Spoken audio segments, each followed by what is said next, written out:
पहला चैप्टर है, आपको टारगेट और ऑब्जेक्टिव का सोल्यूशन करवा दे रहे हैं। फर्स्ट चैप्टर एक एक करके पूरा करवा देंगे। रियल नंबर वास्तविक संख्या है। पहले संख्या के बारे में कुछ जान लेते हैं। सबसे पहले आपको जानना पड़ेगा, देखिए इसमें प्राकृतिक संख्या, प्राकृतिक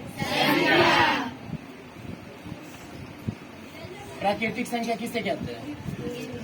वैसी संख्या जो एक से शुरू होती है, एक से शुरू होती है और अनंत तक चली जाती है, अनंत तक प्राकृतिक संख्या कहलाती है। या फिर हम कह सकते हैं गिनती की संख्या को प्राकृतिक संख्या कहते हैं। इसको n से सूचित करते हैं, इसको n द्वारा सूचित करते हैं। n बराबर मान लीजिए 1 2 3 4 इत्यादि। उसके बाद आता है पूर्ण संख्या। प्राकृतिक संख्या के बाद पूर्ण संख्या किसे कहते हैं? इसको W से सूचित करते हैं। तब अगर हम पूर्ण से मतलब 0 अगर मिला दे इसमें, प्राकृतिक संख्याओं के समूह में 0 मिला देने से वह पूर्ण संख्या का समूह बन जाता है, यानी पूर्ण संख्या कहलाता है। या फिर हम बोल सकते हैं वैसी संख्या जो 0 से शुरू होकर कहाँ तक जाती है? अनंत तक जाती है, उसे क्या कहते हैं? पूर्ण संख्या। जो 0 से शुरू होकर अनंत तक जाती है, पूर्ण संख्या। इसके बाद आता है पूर्णांक। इसके बाद क्या आता है? पूर्णांक है ऋणात्मक और धनात्मक संख्या को, ऋणात्मक और यानी माइनस और प्लस वाला संख्या को क्या बोला गया? पूर्णांक, इंटीजर्स। ठीक है, माइनस और ऋणात्मक और धनात्मक संख्या को पूर्णांक कहते हैं, ऋणात्मक और धनात्मक संख्या को पूर्णांक संख्या कहते हैं। उसके बाद आ जाइए सम संख्या। सम संख्या जो 2 से पूरा पूरा विभाजित हो जाए, 2 से पूरा पूरा विभाजित हो जाए। वैसी संख्या जो 2 से पूर्णतः विभाजित हो जाए, 2 से पूर्णतः विभाजित हो जाए, उसे सम संख्या। इसका जस्ट अपोजिट विषम संख्या है। जो 2 से पूरा पूरा ना कटे, जो 2 से पूरा पूरा ना कटे, उसे क्या कह देंगे? विषम संख्या। जो 2 से पूरा पूरा विभाजित ना हो, जो 2 से पूरा पूरा विभाजित ना हो, उसे क्या बोलेंगे? विषम संख्या। अभाज्य संख्या की बात करते हैं। अभाज्य संख्या किसे कहते हैं? वैसी संख्या जो एक और स्वयं से विभाजित हो, वैसी संख्या जो एक और स्वयं से उसे क्या कहते हैं? अभाज्य संख्या।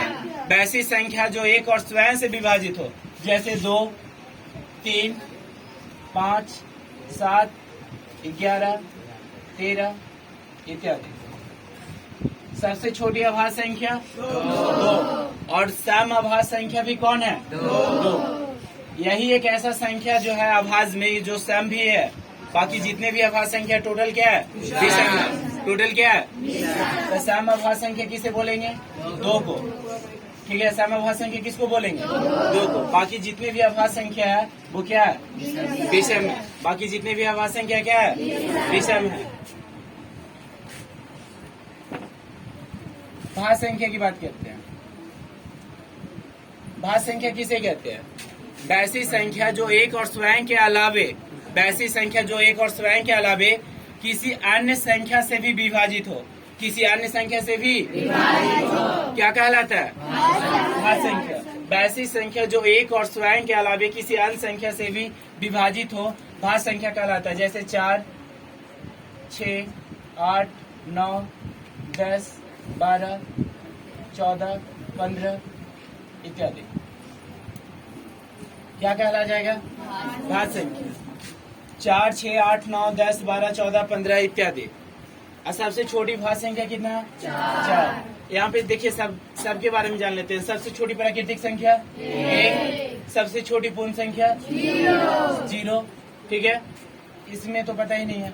सम संख्या 2। हाँ, अगर धनात्मक की बात करें तो सबसे छोटी धनात्मक पूर्णांक 1 हो जाएगा। ऋणात्मक में देखिए सम संख्या की बात करते हैं तो सम संख्या सबसे छोटी सम संख्या 2, सबसे छोटी विषम संख्या 1, सबसे छोटी विषम संख्या 1। इसमें ध्यान रखिएगा, इसमें 2 का डिफरेंट होता है दोनों में, सम हो या विषम हो, सम हो या विषम हो। और एक चीज और, हर एक सम के बाद एक विषम आता है, एक सम के बाद एक विषम आता है। अगर लगातार लिखने पर जैसे 1 2 3 4 5 6, ठीक है, इत्यादि, तो देख रहे हैं यहाँ पे विषम, सम, विषम सम विषम सम, यानी यहाँ पे देख रहे हैं कि एक सम के बाद एक विषम प्राप्त हो रहा है, एक सम के बाद एक विषम। यानी अगर बोला जाए कि 1 से 50 तक में कितना सम और कितना विषम होगा, इस प्रकार से भी क्वेश्चन पूछ दे सकते हैं। तो 25-25। 1 से 51 तक में कितना होगा? 26 विषम 25 सम। 0 से 50 तक में कितना सम कितना विषम होगा? 25-25। 0 से 50, 0 क्योंकि सम और न विषम कोई भी नहीं है, तो इसीलिए 25-25 1 से काउंट करेंगे। इतना तक क्लियर हो गया ना? अब आगे आते हैं।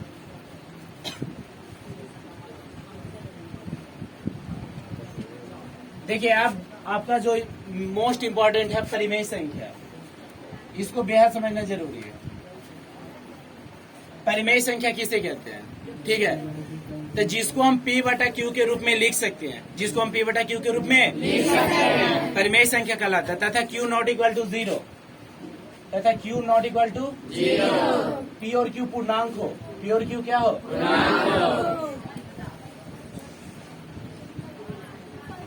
P और Q पूर्णांक हो, तथा P और Q का मासा 1 होना चाहिए, तथा P और Q का मासा 1 होना चाहिए, यानी सहाभाज्य संख्या हो। P और Q क्या हो? P और Q का मासा 1 हो।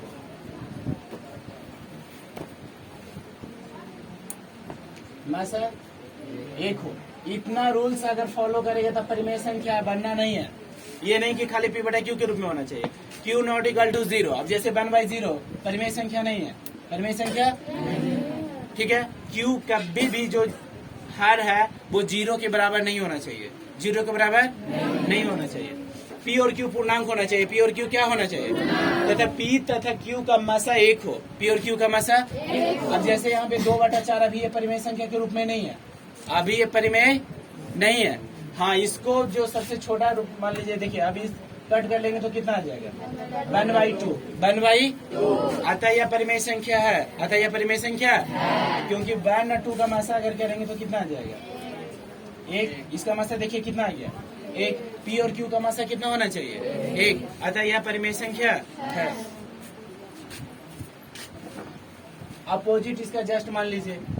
परिमेय संख्या किसे कहते हैं? तो ऐसी संख्या जिसको हम P बटा Q के रूप में लिख सकते हैं, तथा Q not equal to 0, P और Q पूर्णांक होता है, तथा P और Q का मासा कितना होना चाहिए? 1 हो। परिमेय संख्या कहलाता है। क्या कहलाता है? अब देखिए अपरिमेय संख्या,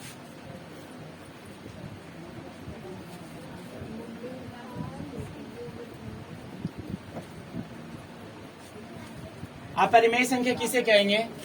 ठीक है, अपरिमेय संख्या वैसी संख्या जिसको हम P बटा Q के रूप में नहीं लिख सकते हैं, जिसको हम P बटा Q के रूप में नहीं तो हम कह दे सकते हैं कि अपरिमेय संख्या बराबर अभाज्य संख्या का रूट। अभाज्य संख्या का जितने भी अभाज्य संख्या का वर्गमूल जो होगा वो सब अपरिमेय होगा। अभाज्य संख्या का वर्गमूल जो होगा वो क्या होगा? जैसे कुछ भी, जैसे देखिए 2, 3, 5, 7, 11, 13, रूट डालिए, √2, √3, √5, √7, इसका मान पूरा पूरा कभी निकलेगा? अभाज्य संख्या का वर्गमूल क्या होगा? अब इसके साथ अगर जोड़ भी देंगे तो ये भी अपरिमेय ही संख्या, ठीक है। यह घटा देंगे, गुना करने पर थोड़ा सा अलग हो सकता है। तो यहाँ पे अभाज्य संख्या मतलब अपरिमेय संख्या किसे कहेंगे? अभाज्य संख्या का वर्गमूल अपरिमेय संख्या कहलाता है, ठीक है। या फिर बोलिए वैसी संख्या जिसको हम P बटा Q के रूप में नहीं लिख सकते हैं, जिसको P बाई Q के रूप में अपरिमेय संख्या कहलाता है। अपरिमेय संख्या, ठीक है। अब देखिए वास्तविक संख्या, जो हमको अब पहला चैप्टर है, वास्तविक संख्या जितना भी संख्या बताएं उसका सम्मिलित रूप है, सभी का मिलाकर के एक वास्तविक संख्या बनता है। ऐसे बोला जाए तो वास्तविक संख्या किसे कहते हैं? वास्तविक संख्या किसे कहते हैं?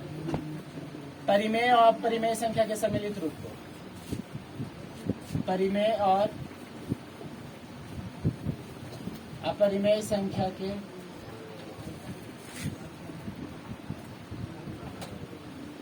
सम्मिलित रूप को वास्तविक संख्या कहते हैं।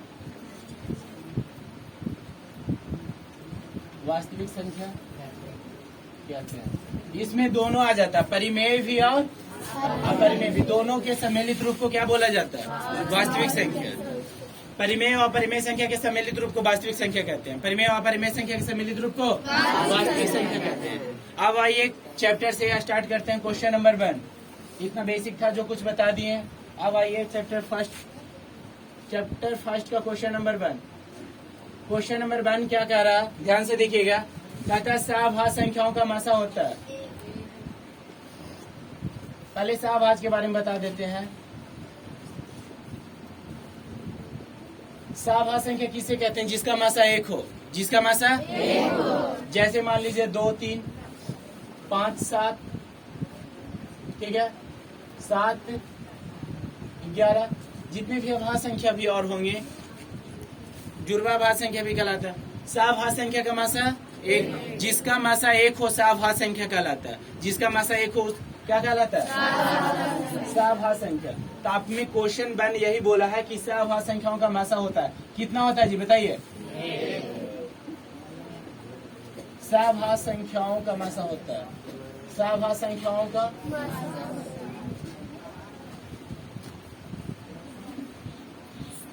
इसका ऑप्शन हो जाएगा आपको बी। Option number B. कितना होता है? 1। सहभाज्य संख्याओं का मासा कितना होता है? 1। अगला क्वेश्चन है,